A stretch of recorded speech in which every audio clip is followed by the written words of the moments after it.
আমার নাম নুসরাত জাহান নুসু, সবাই আমাকে নুসু বলেই ডাকে।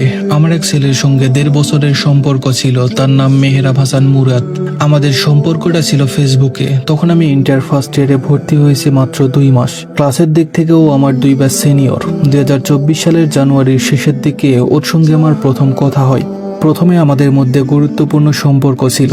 এভাবে প্রায় 1.5 মাস কথা বলার পর 11 মার্চ প্রথম রোজার সময় আমরা সম্পর্কে জড়াই। সম্পর্কটা খুব ভালোই যাচ্ছিল। প্রায় 1 মাস 10 দিন পর আমাদের প্রথম দেখা হয়।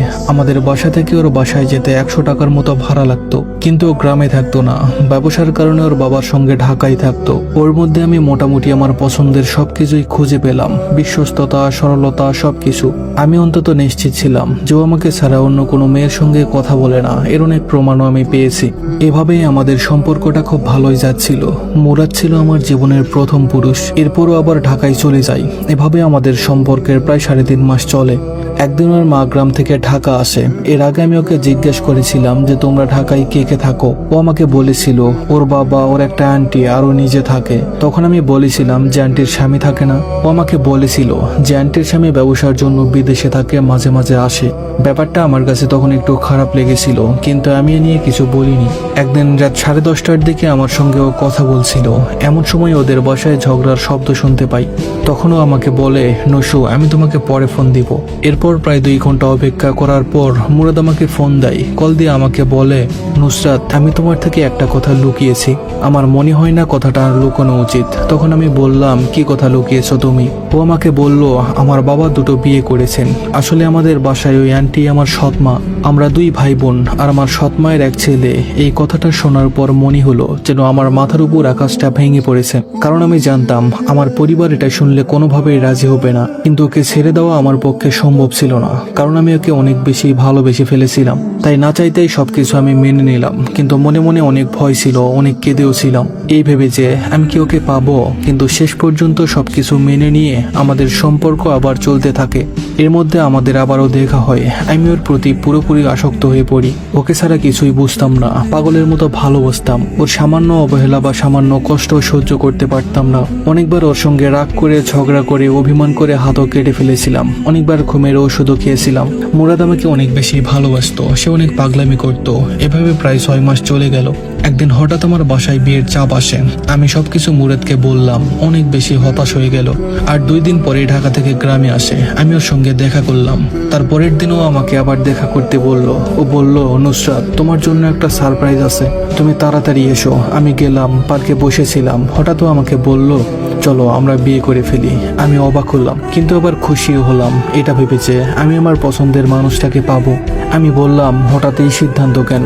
ও আমাকে বলল, আমি যদি তোমাকে কালকের মধ্যে বিয়ে না করি তাহলে আমার মনে হয় তোমাকে পাবো না। ও বলল, তুমি আর আমি বিয়ে করার পর আমি ঢাকায় চলে যাব, সেখানে গিয়ে সবকিছু সামলে তোমাকে নিয়ে যাব। শেষমেশ আমি রাজি হয়ে গেলাম। বললাম, ঠিক আছে, আমি তোমাকে কালকেই বিয়ে করব। ওর 2জন বন্ধু ওর সাথে ছিল। তারপর আমি বাসায় চলে আসলাম। বিকেলে আমি ওকে কল দিলাম, কিন্তু আমার কল ধরলো না। আমি অনেকগুলো কল দিলাম, মেসেজ দিলাম, যোগাযোগ করার চেষ্টা করলাম, কিন্তু কোনো লাভ হলো না। হঠাৎ আমি ওর আইডিতে ঢুকলাম, দেখলাম ওর আইডির বায়োতে যেখানে আমার আইডি মেনশন করা ছিল সেটা সরিয়ে দেওয়া হয়েছে। আমি ওকে আবার কল করলাম, ও কল রিসিভ করলো। আমি ওকে সবকিছু জিজ্ঞেস করলাম। ও আমাকে বলল, তুমি আরো ভালো কিছু পেতে পারো, তুমি আরো ভালো কাউকে পাবে। আমি তখন অনেক কাঁদতে শুরু করলাম। আমি ওকে বললাম, আমি তো ভালো চাই না, আমি তোমাকে চাই, কেন তুমি এমন করছো? ও আমাকে বলল, আমি তোমাকে এখন বিয়ে করতে পারবো না। আমার বাবার পরিবারের সবাই জেনে গেছে এই বিষয়টা। আমার বাবা আমার মায়ের উপর চাপ দিচ্ছে যে আমি তোমাকে বিয়ে করলে আমার মায়ের সঙ্গে ঝামেলা করবে। ওই দিন আমি ওকে অনেক বোঝানোর চেষ্টা করলাম, অনেক কেঁদে বুঝালাম, কিন্তু বুঝলো না। বাসায় পাগলের মতো কাঁদছিলাম। একটা সময় মা আর আপু সবকিছু শুনলেন। তারা আমাকে বোঝানোর চেষ্টা করলেন, কিন্তু আমি রাগ করে হাত কেটে ফেললাম এবং ঘুমের ঔষধ খেয়ে ফেললাম। যখন ঘুমের ঔষধ খেয়েও ঘুম আসছিল না, তখন আমি ওকে আবার কল দিলাম। বললাম, কাল আমার সঙ্গে একটু দেখা করো, তোমার সঙ্গে কথা আছে। পরের দিন ওর সঙ্গে দেখা করলাম। ও আমার হাত দেখলো এবং একটা থাপ্পড় দিয়েছিল। তারপর আমাকে বোঝানোর জন্য বলল, আমি ঢাকায় গিয়ে আমার বাবার সাথে কথা বলে তোমাকে নিয়ে যাব, তুমি পাগলামি করো না, সব ঠিক হয়ে যাবে। কিন্তু আমি মানতে চাইছিলাম না, কারণ আমি ওকে পাগলের মতো ভালোবাসতাম। এক পর্যায়ে মেনে নিলাম। আমি বাসায় চলে আসলাম, কিন্তু সব সময় কাঁদতে থাকতাম ও ঢাকায় চলে গেল। এর মধ্যেও সব সময় আমাকে এটা বোঝানোর চেষ্টা করতো যে তুমি আরো ভালো কিছু পাবে, আমাকে ভুলে যাও। কিন্তু আমি যখনই কাঁদতাম তখনই আবার আমাকে সান্ত্বনা দিত। এভাবেই 5-6 দিন চলে গেল। একদিন হঠাৎও আমাকে মেসেজ দিয়ে বাজে কথা বললো আর মিথ্যা অপবাদ দিল, আর আমার সঙ্গে সম্পর্ক ভেঙে দিয়ে ব্লক করে দিয়ে চলে গেল। সেটা সহ্য করতে না পেরে আমি আত্মহত্যা করার চেষ্টা করলাম, কিন্তু কিছু হয়ে যাওয়ার আগেই আমাকে হাসপাতালে নিয়ে গিয়েছিল। ভাগ্যক্রমে বেঁচে গেলাম। তারপর অনেকভাবে ওর সঙ্গে কথা বলার চেষ্টা করলাম, কিন্তু ও সব জায়গা থেকে আমাকে ব্লক করে দিয়েছে। একটা সময় আমাদের মধ্যে সব কথা বলা বন্ধ হয়ে যায়। এভাবে 1.5-2 মাস পর হঠাৎ ও আমাকে আনব্লক করে নিজেই মেসেজ করে। আমি তখনও তাকে অনেক ভালোবাসতাম, ভাতের প্লেট নিয়েও তার জন্য কাঁদতাম। সে আমাকে মেসেজ করলো, এভাবে টুকটাক কথা হতো আমাদের। যেহেতু আমি ওকে ভালোবাসতাম, তাই একটা সময় আমাদের আবারও সবকিছু ঠিক হয়ে গেল, আবারও আগের মতো কথা হতো। কিন্তু এর মধ্যে ওর অনেক বাজে নেশা হয়ে যায়। এসব নিয়ে আমি কখনো ঝামেলা করতাম না, শুধু ওকে বুঝাতাম। আমি ওকে একটা কথাই সবসময় বলতাম, মুরাদ শোনো, তুমি যতই ভুল করো না কেন, যতই অন্যায় করো না কেন, যদি কাউকে খুনও করো, যদি পৃথিবীর সবচেয়ে বড় পাপী হও, তাও আমি কখনো তোমাকে ছেড়ে যাব না, যদি সেখানে কোনো অন্য নারী না থাকে। কিন্তু আমি যখন দেখবো তুমি আমাকে ছাড়ার জন্য অন্য কোনো মেয়ের মধ্যে জড়িয়েছো, তখন আমি যে অবস্থানেই থাকি না কেন, হোক সেটা বিয়ের আগে বা বিয়ের পরে, আমি তখনই তোমাকে ছেড়ে চলে আসবো। ও আমাকে বলতো এমন কখনোই হবে না। আমিও বিশ্বাস করতাম যে ও এমন কিছুই করবে না। তখন থেকে ও গ্রামে থাকতো, ঢাকায় আর যায়নি। আমার কাছে যদি 100 থেকে 200 টাকা থাকতো, তা নিয়ে আমি ওর সাথে দেখা করতে চলে যেতাম। ওর সামনে গেলে আলাদা একটা শান্তি কাজ করতো। এভাবে আমাদের সম্পর্কের প্রায় 1 বছর 4.5 মাসের মতো হয়ে গেল। হঠাৎ ওর ফোনটা নষ্ট হয়ে গেল। ওর ফোনটা ঠিক করতে গেল, ওর কাছে একটা বাটন ফোন ছিল। যেহেতু ও বেকার ছিল, ওর কাছে তেমন টাকা থাকতো না। ওর বাবা ওর সৎ মায়ের প্রতি বেশি আকৃষ্ট ছিল, ওদেরকে খুব বেশি টাকা দিত না। ওর ফোনে টাকা থাকতো না, তাই আমাকে কল দিতেও পারতো না। এটা নিয়ে আমি কখনো কিছু বলতাম না। আমি তো ওর একটা মিস কল পেলেই খুশি হয়ে যেতাম। সব সময় আমি ফোনে রিসার্চ করে ওর সঙ্গে কথা বলতাম। এমনও দিন যেত যে 3-4 ঘন্টা কথা বলতাম আমি ফোনে রিসার্চ করে। ওর কোনো কিছু পছন্দ হলে বা ওর বন্ধুরা একটা জিনিস কিনেছে কিন্তু ও নিতে পারছে না, এগুলো আমার অনেক খারাপ লাগতো। তাই আমি সবসময় ওকে দেওয়ার চেষ্টা করতাম, যদিও মুরাদ নিতে চাইতো না, কিন্তু আমি জোর করেই দিতাম। তো একদিন হঠাৎ আমাকে বলল চলো আমরা বিয়ে করে ফেলি। আমি একটু অবাক হলাম, তারপর বললাম হঠাৎ এই কথা কেন? ও বলল এমনি করবে। আমি না বললাম না, আমিও বললাম ঠিক আছে। আমি আমার বাসায় কথা বললাম, আমার পরিবার রাজি হতে চাইলো না। অনেক বোঝানোর চেষ্টা করলাম। আমার মুখের দিকে তাকিয়ে আমার মা রাজি হলেন। আমাকে না বলে একদিন আমার মার বাবা ওদের বাসায় গেলেন অপরিচিত হিসাবে। গিয়ে ওদের সম্পর্কে অনেক কিছু শুনলেন। ওদের পারিবারিক অবস্থা অনেক খারাপ ছিল, বলতে গেলে অনেক বেশি খারাপ ছিল। আমাদের পরিবারের অর্ধেকেরও অর্ধেক ছিল না। তখন আমার পরিবার কোনোভাবেই রাজি হচ্ছিল না। বাবা সোজা বলে দিয়েছিলেন তুমি মরে গেলেও ওখানে বিয়ে দিব না। তারপর মাইন্ড থেকে শুনলাম যে ওর লেখাপড়া নিয়ে আমাকে মিথ্যা বলেছিল।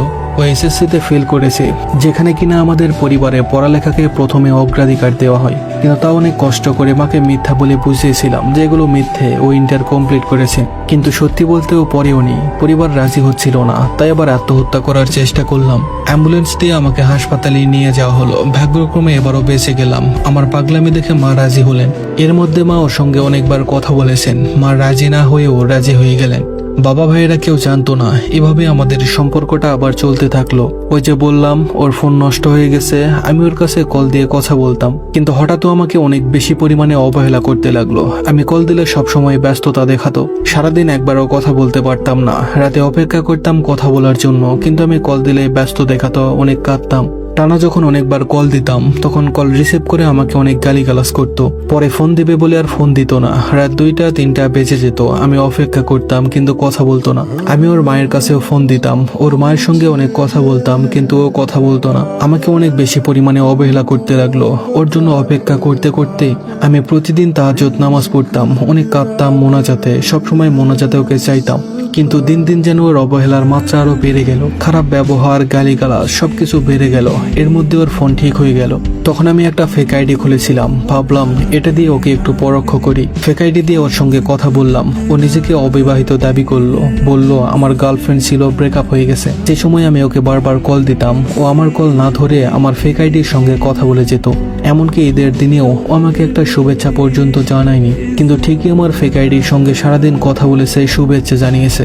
আমি যখন ওকে ফোন দিয়ে শুভেচ্ছা জানালাম, ও তারপর আমাকে বলেছিল আমি আমার ফেক আইডি থেকে যেই ফেক ছবিগুলো পাঠিয়েছিলাম সেগুলো কথাগুলো দেখে অনেক প্রশংসা করলো এবং অনেক মুগ্ধ হয়ে গেল। তখন আমি এক পর্যায়ে ওকে প্রস্তাব দিলাম। প্রথমে হ্যাঁ না বললেও পরে রাজি হয়ে গেল। ওর সঙ্গে দেখা করার কথা বললাম। ও বলল শাড়ি পরে এসো, তোমাকে শাড়িতে অনেক সুন্দর লাগে। আমি বললাম ঠিক আছে। ওদিকে আমি আমার আসল আইডি দিয়ে ওকে বারবার কল দিলাম, ও ধরলো না, অবহেলা করলো। অনেক কষ্ট লাগছিল, তাই রাগ করে হাত কেটে ফেললাম। ও স্টোরিতে দেখছিল যে আমি হাত কেটে ফেলেছি। ও শুধু আমাকে মেসেজ করেছিল কেন হাত কেটেছো। আমি বললাম এমনিতেই, ভালো লাগছে না তাই। ও আর কথা বাড়ালো না, ফোনটা কেটে দিল। পরের দিন আমার ফেক আইডির সঙ্গে কথা বলা মেয়ের সঙ্গে ওর দেখা করার কথা ছিল, তাই আমিও ভাবলাম যে আমি যাব সামনে। পরের দিন আমি তার কথা মতো শাড়ি পরলাম। আমার এক বড় ভাই আছে, তিনি আমাকে পার্কে নিয়ে গেলেন। সেখানে গিয়ে ফেক আইডি দিয়ে ওর কাছে মেসেজ করলাম। ও বলল তুমি 10 মিনিট অপেক্ষা করো, আমি আসছি। আমি বললাম ঠিক আছে। একটা সময়ও আসলো, ওর সঙ্গে একজন বন্ধু আসলো। ওর বন্ধু আমাকে দেখে ওকে বলল এটা তো নুসরাত। ও আমাকে দেখে চলে যেতে লাগলো, কিন্তু আমি ওর সামনে গেলাম। ও আমাকে দেখে বলল আমি জানতাম এটা তুমি, কিন্তু আমি জানি এটাও মিথ্যা বলেছে। ও কখনোই জানতো না যে এটা আমি। ওর সঙ্গে বেশি কথা বললাম না, শুধু বললাম তোমাকে না আমি বলেছি যতই ভুল করো না কেন আমি সব মাফ করে দিব, যদি সেই ভুলে কোনো মেয়ে না থাকে। এত বাজে অবস্থার মধ্যেও তুমি কিভাবে অন্য মেয়ের সঙ্গে কথা বলতে পারো? এই সময় তো তোমার অন্য মেয়ের সঙ্গে কথা বলার কোনো প্রশ্নই আসে না, যেখানে আমি তোমার জন্য প্রতি মুহূর্তে পরিবারের সাথে লড়াই করছি, যেখানে এই সময় তোমার সমর্থন আমার সবচেয়ে বেশি দরকার ছিল, সেখানে তুমি এর মধ্যে অন্য মেয়ের সঙ্গে কিভাবে সম্পর্কে আসতে পারো, আবার দেখাও করতে আসো। যদি অন্য কোনো সময় তুমি এমন করতে, তাও আমি নিজেকে বুঝাতে পারতাম, কিন্তু এই পরিস্থিতিতে এমন কাজ করা ঠিক হয়নি। শুধু এতটুকু বললাম ওকে, তোমার যেখানে শান্তি মিলে তুমি সেখানেই যাও। আজ থেকে আমি তোমার জীবনে নেই। আজ থেকে জ্বালাতন করা বন্ধ করে দিলাম। ওর সামনে দাঁড়িয়ে ওর মাকে একটা কল দিলাম আর বললাম আন্টি, আজ থেকে আপনার ছেলের সঙ্গে আমার কোনো সম্পর্ক নেই। উনি অনেক কিছু জানতে চাইলো, কিন্তু আমি কিছু না বলে চলে আসলাম। ও আমাকে অনেক বোঝানোর চেষ্টা করলো, কিন্তু আমার কাছে তো সবকিছু পরিষ্কার, আমি আর কি বুঝবো।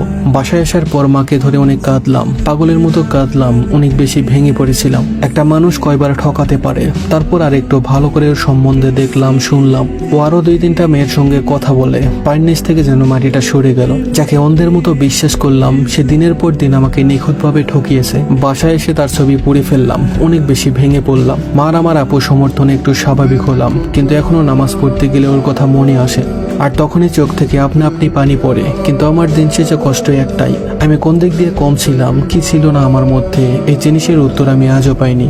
যদিও এরপরও আমাকে বোঝানোর চেষ্টা করেছে, কিন্তু যে আমাকে একবার না 2বার ঠকিয়েছে তাকে আমি কি করে বিশ্বাস করব? ভবিষ্যতে যদিও আমাকে আবার ঠকায়, তখন আমি কোথায় যাব?